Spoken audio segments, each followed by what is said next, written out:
Good to see you again, bud. How are you feeling since yesterday? I feel great. The same deal. Yeah, man. Enjoying Hawaii. I feel great.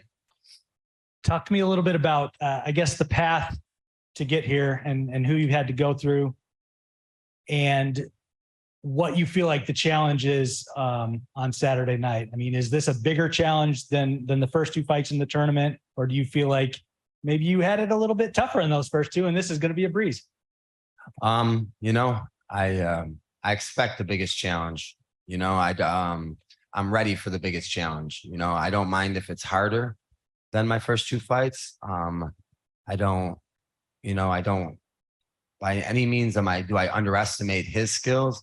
I know where he's dangerous, and I'm confident that my ability can warp his style. I feel I have a much belief in my skill set, and I feel like my skill set matches horribly with his, and I could put him away.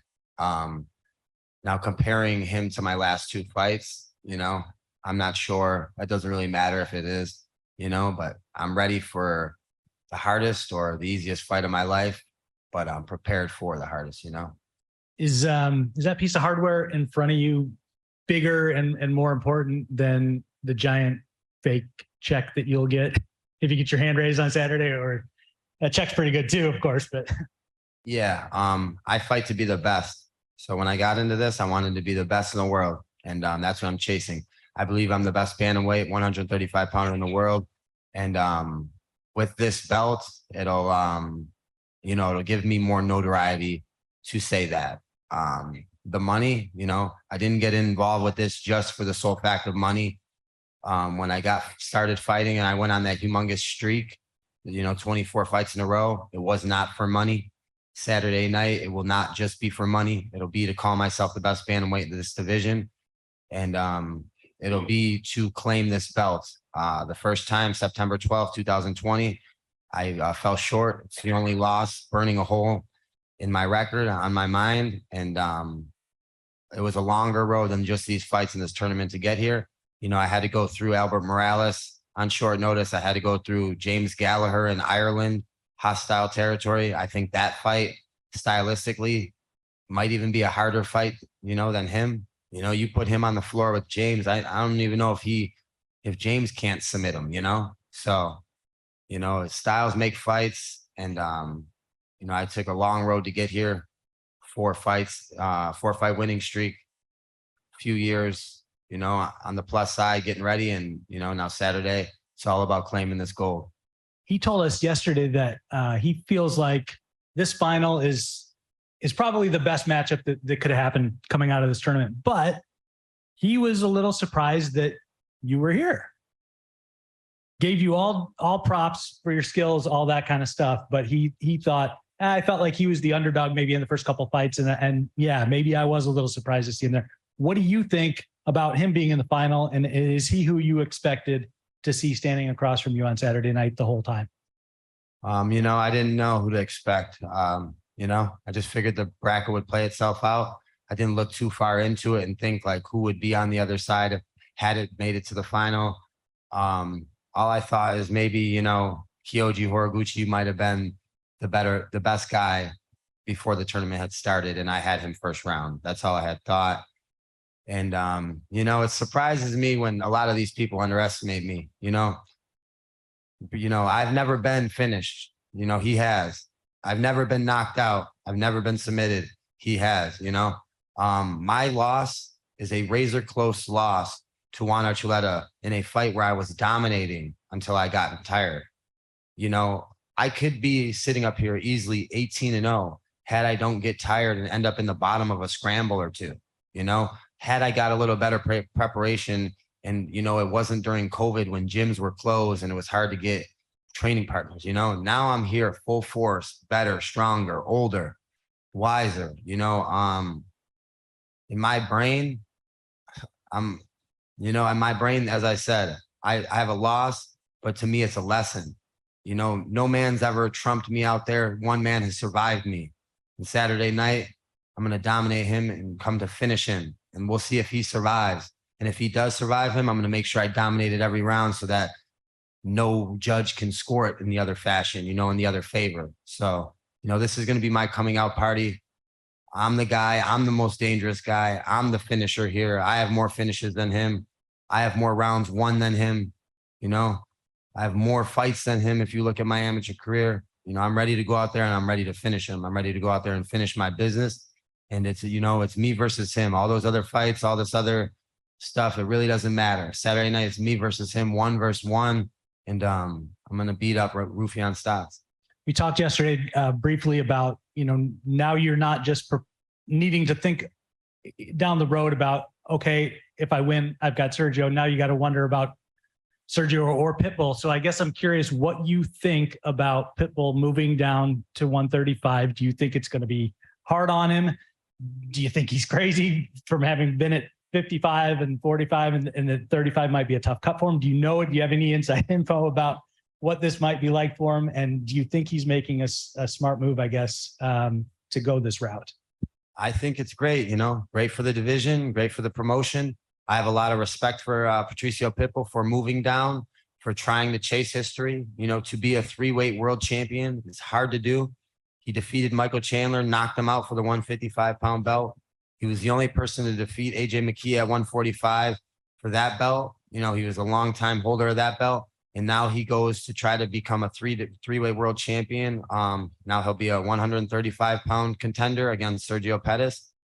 And nothing but respect. I hope that he gets it done. I want to fight the #1 pound-for-pound fighter on the Bellator roster. I want a chance at the #1 guy. The true #1 right now. That's the record. That's what it says. So I want him to win. I want to test myself with all the momentum against the #1 guy. And if Sergio does get the job done, he'll have, been the one to get the #1 guy. So either way, I have a super fight lined up after this. And Saturday night, it's even bigger for me than punching my way from that MAGA fight to the finale. Saturday night, I want to punch myself into a super fight of the ages. And, people don't know it yet, but my team, myself, we all know, I'm the best. I'm one of the best bantamweights in the world. I believe I'm the best bantamweight in the world. My team and, myself, more importantly, we know. And all I have to do is just go out there, be myself, and I'll prove it. Speaking of your team, obviously you also spoke on the journey you've had to prove yourself from your lone loss. Now, Patchy, anyone following your career knows you've had all the skills, intangibles, the tangibles, to where if we were to have to make a bet, I'm sure most of us would bet that you'd be doing good. So that's not a surprise. But can I ask you about this recent streak? It also coincides with training in Las Vegas. And again, training with high-level talent, nothing new to you. But speak about that. Syndicate, Extreme Couture, maybe unheralded coaches like the Nate Pettits of the world. Is there something that's been going on that you figured out behind the scenes as well?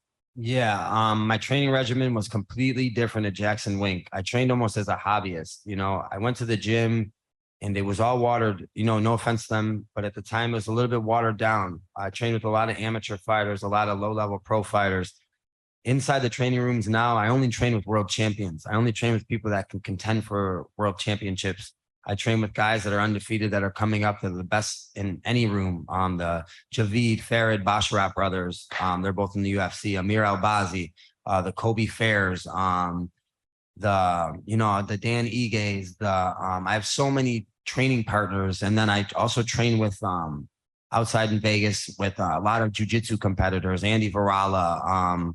I was just on the mat with Cody Steele, Damian Anderson, JT Torres, Gary Tonin, my coach, Jake Shields, so many of the highest level jiu-jitsu competitors. And then also my coach, Harry St. Ledger, like you said, the coaches of the world, the Nate Pettits, the Harry St. Ledgers, my coach, Harry, and me, we set out to win a world title a couple of years ago. And he's been with me ever since then. And I was so young and I was such a finisher that when I got there, I got so excited to try to finish.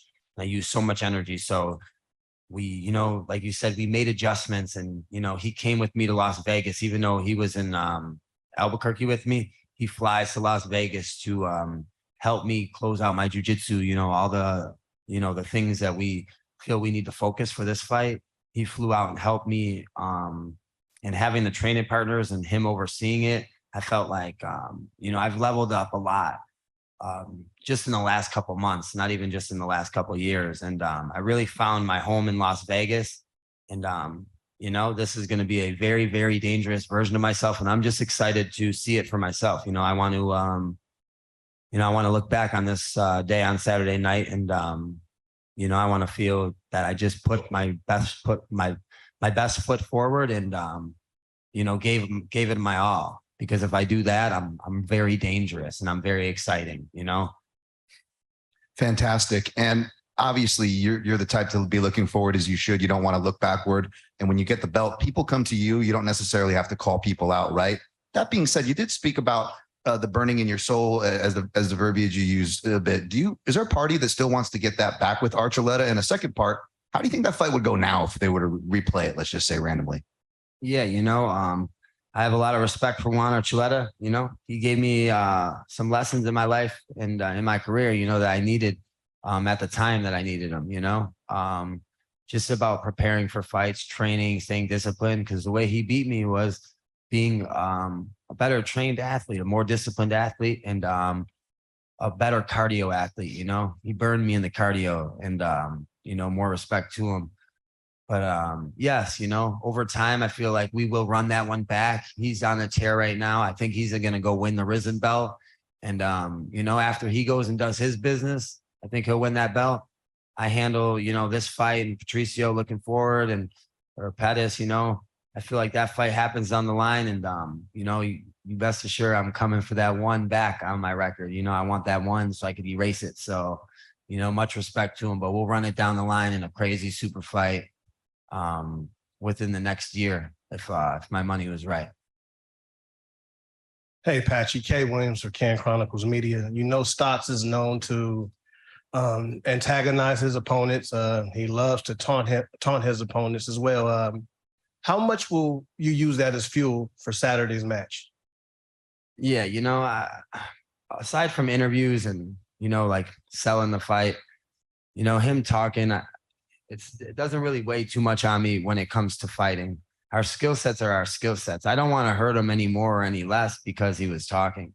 Granted, let's say maybe it'd feel a little better if I put him through the ringer as opposed to getting a quick submission on him. Like some people, I submit them and I don't even do no damage to him. You know what I mean? Maybe it'd make me feel better, but to say like, I'm going out there to finish him as fast as I could. If I could go take his neck in the first 10 seconds, I'll take his neck in the first 10 seconds, him and his antagonizing ways. I think that it's just insecurities talking, and it only puts pressure on him. I don't feel any pressure for him to run his mouth and, kind of antagonize me or nothing. It won't change my game plan at all. I will go out there and I'll dominate him. And as I'm doing that, he'll soon realize that, all that shit he was talking didn't really matter. Thank you for your time. Dylan Rush. Hey, what's up, Patchy? How you doing? I see you're out there with Nate Pettit. I'm on Zoom. I see you're out there with Nate Pettit, Harry St. Ledger, Tatiana. You got Kobe the Don out there now. But you've also been doing classes under Ali Abdel Aziz, your manager, with other dominance guys, Mads and Jeremy Kennedy. How helpful are those classes towards your preparation? And is it cool to have a manager that not only helps you with the business side of things, but helps you refine your skills as well? Yeah, I love Ali's classes. We do them, I think, Monday, Fridays. Yeah. So we've been doing them this whole camp. He's helped me a lot specifically for this fight. And having dominance, like my manager running it, is the best because he brings in, I'm in like super camps every day. Like, I train with Islam Makhachev, Umar, Amir, Farah, Javid, Jeremy, Mads, myself, Kobe. We have like these super rooms that you just can't replicate this room. Raufeon Stots don't have a training room like this. And if he was in my room, he'd get submitted by me 5 times, or, I've literally watched it. He'd get submitted by the other surrounding competitors around me, So like having this room is perfect for me because when I'm in the war on Saturday night, it's going to feel like home to me. Like this guy's not going to go throw no crazy stuff at me, and if he does, it's not like I can't take it. I'm in, I sparred Mads, or I grapple Mads, what I mean? I go with these guys every single day. So, it's important that I get this training, and I'm grateful for Ali that he allows, he gives us the opportunity more to say. And you mentioned you were 27 years old when you had your first shot at Bellator Gold. You entered this second championship opportunity at 29. That razor close loss was to Juan Archuleta, a man you've trained with recently, who says you're twice the fighter that you were back then. How much has your game evolved since that fight with the Spaniard? Yeah, my game evolved, tremendously. It was like, if it's not broke, don't fix it. That's what I won that fight with attitude, because I was finishing everyone and I just take people down and take their back.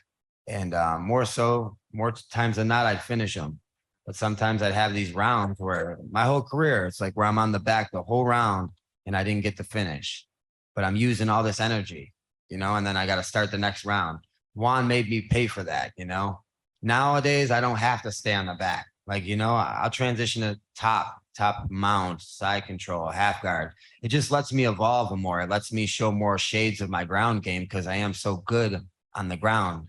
So that was one thing that I took from it. And, I feel like that's an important thing because, just lets me show my involvement, Dylan Napoleon. Patchy, a couple minutes ago, you spoke about your many different training partners. How important is it to you, but also to the sport, to get so many different looks and have so many different? It's important to have so many looks and different training partners. I think a lot of these other guys, they water it down and they just they find these people that they know they can beat up and they find these classes that they're comfortable in.